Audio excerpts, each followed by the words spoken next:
Hi everybody, welcome to my YouTube channel. This is Sichamba Jacob. Alright, so I've got a question with me where I need to calculate three angles. So there is this angle, and this angle right here.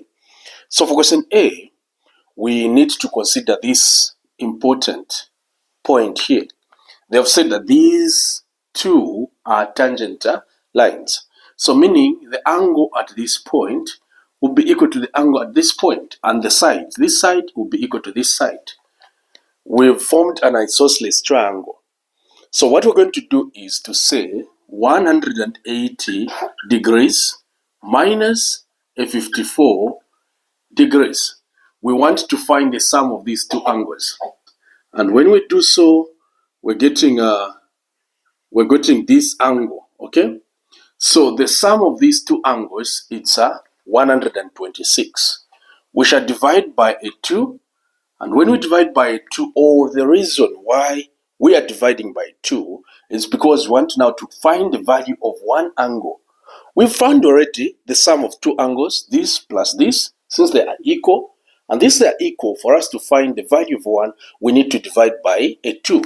And when we divide by the 2 there, it's 1 here, it will give us a 63. So this is equal to a 63 degrees. Or the value of one angle here, it's a 63 degrees. Even this one is a 63 degrees. So that's it. Let's go to the second question. Question B, we want to calculate angle CBD. So for angle CBD, let's check where CBD is. CBD, we are looking for an angle right here. So what is the value of this angle?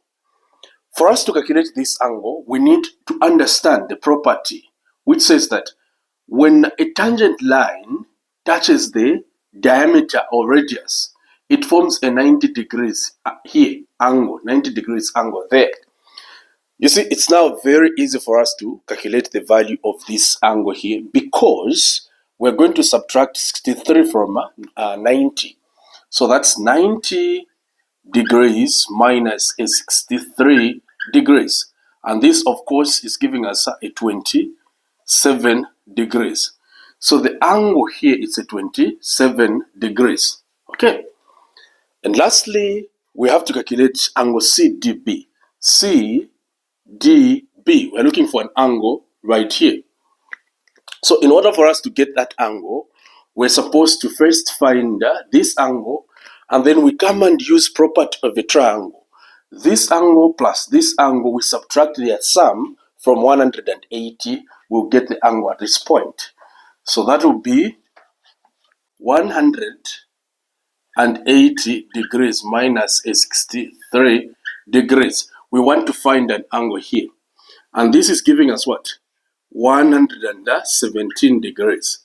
So the angle here is 117.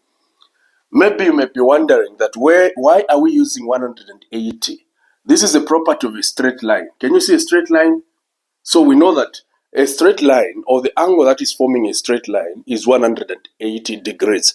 So we just subtract a 63. We shall remain with the 117.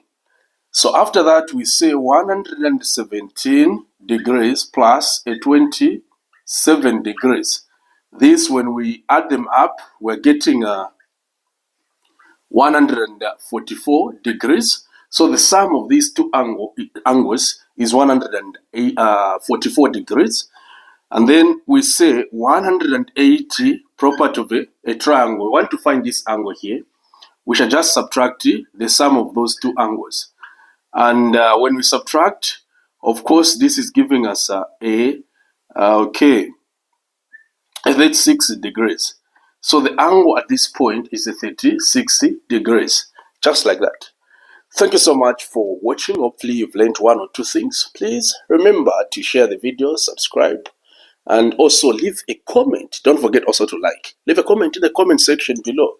This has been Sichamba Jacob. Thank you and bye-bye.